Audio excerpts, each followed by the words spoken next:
My daughter Riley was born with gray hair, knew about the Titanic, and also sang a burlesque song from the 1930s by Hearst.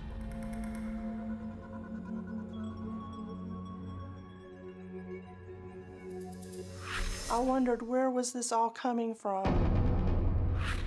And time went on, and life was pretty normal.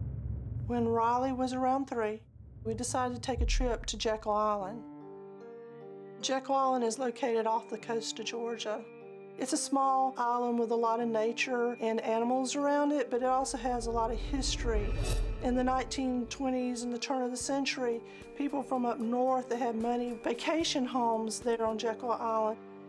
The first morning of our vacation, we went to a natural beach. We were walking down the beach and Riley made an announcement that she'd been here before. And I told her, "You have never been here, honey," thinking that maybe she'd been mistaken about it. And she says, "No, Mama, it's not when you were alive, not when you were here." She says, "You weren't my mama then." I was confused about what she was saying to me. It was hard to hear her say, "You're not my mom." She was very adamant in saying that she had been to that beach before. She's never been to Jekyll prior to that moment.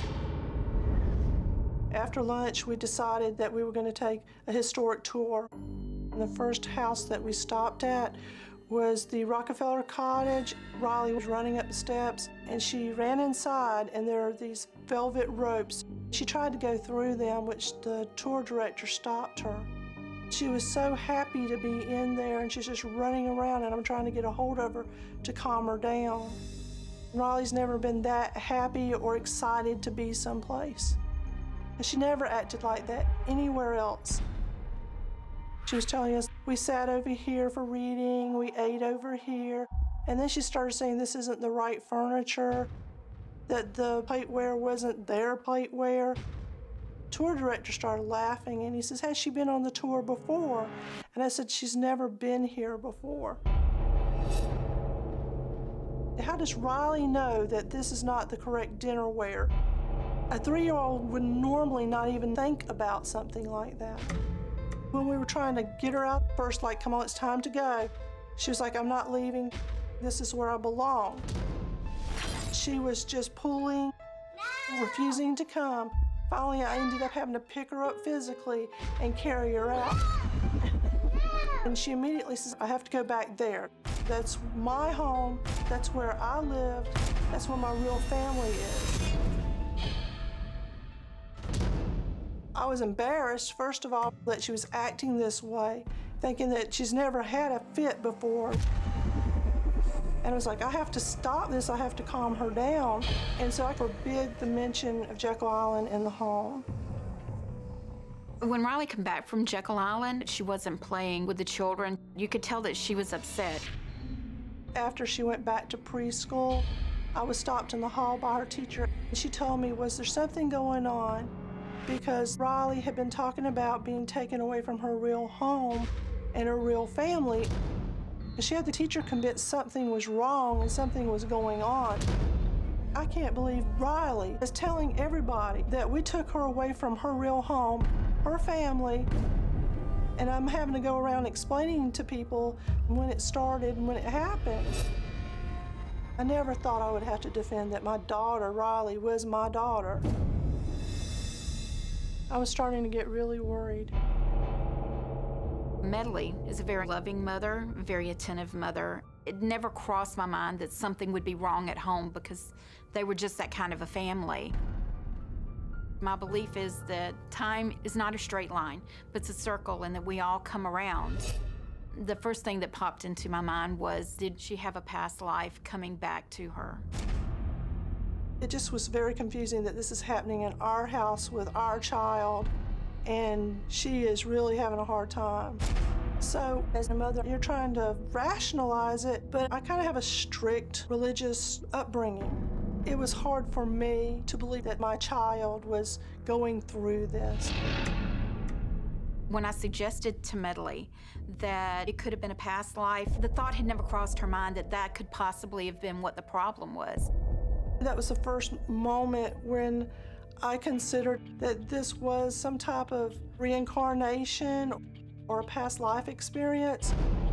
Couldn't understand where it came from, but I'm starting to believe this is happening, but I just still want to just put it in a box and forget it. Things started taking a scary turn at this point. Riley started telling her stepsisters that there was a man appearing. She said she'd see him materialize in the bedroom, and sometimes he would walk from the closet to the door. And I couldn't see him, they couldn't see him, but she firmly believed he was there.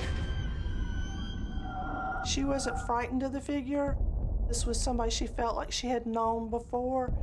The only thing she was frightened of was the dreams. She described to me a wooden staircase.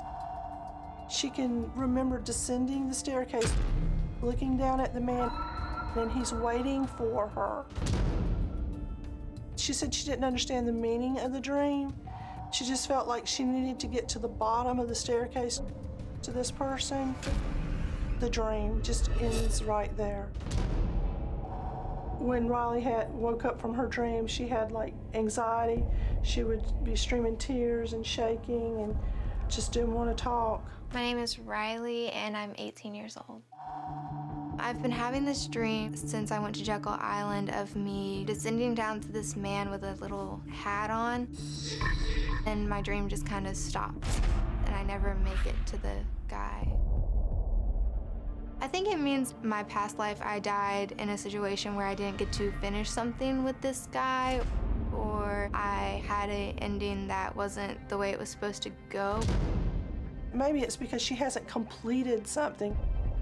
It's so frustrating to her, and she just feels like she needs to finish it. It frightens me because I'm wondering if something traumatic happened. Did somebody hurt her in a past life? It was something we just couldn't understand.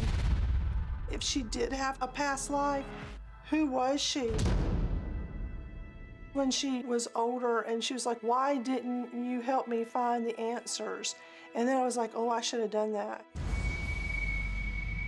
So I thought I was protecting her. I hope I didn't miss a chance for her to get the answers. And that bothers me because she really wants the answers. And I hope it's not too late to find them.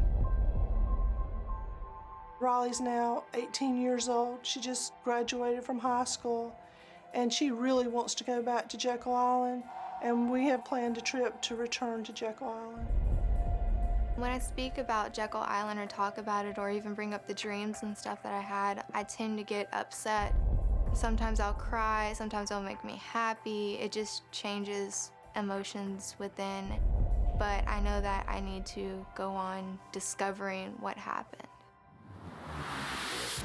I'm hoping that learning more about it will help me move on. I'm nervous about just finding out something I don't want to find out, it changing me somehow.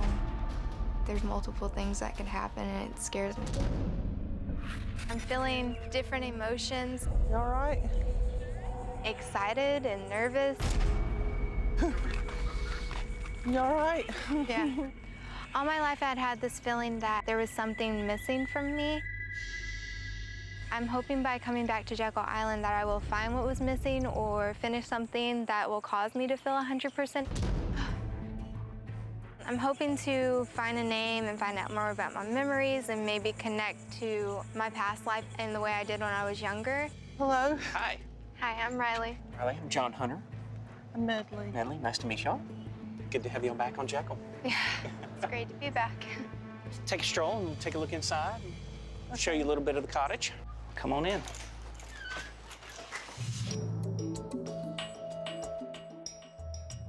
That hat over there is kind of like the one in my dream from the bottom, but I think it was shorter. Well, if it was shorter, it may have been a bowler hat, which would have been rounded a little bit more.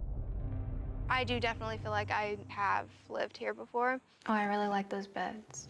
I even had the random memory of sleeping in that bed and waking up in it. And those are ones that we know have been in the house.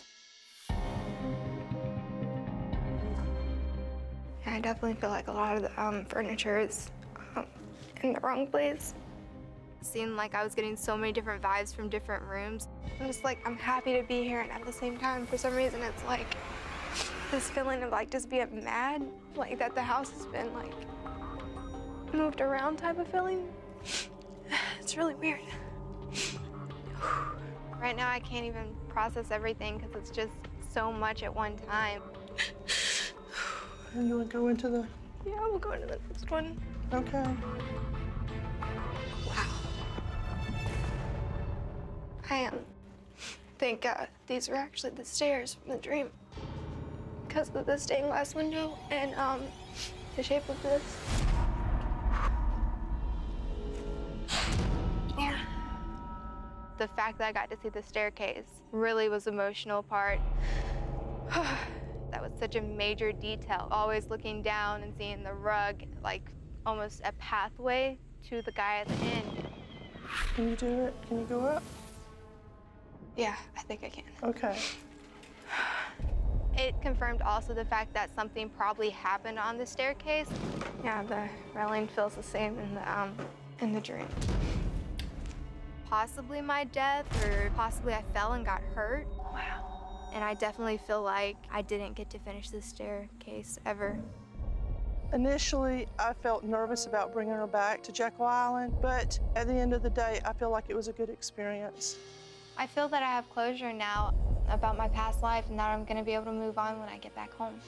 I hope that my dream will be complete and I'll get to go down the stairs or see what happened while going downstairs.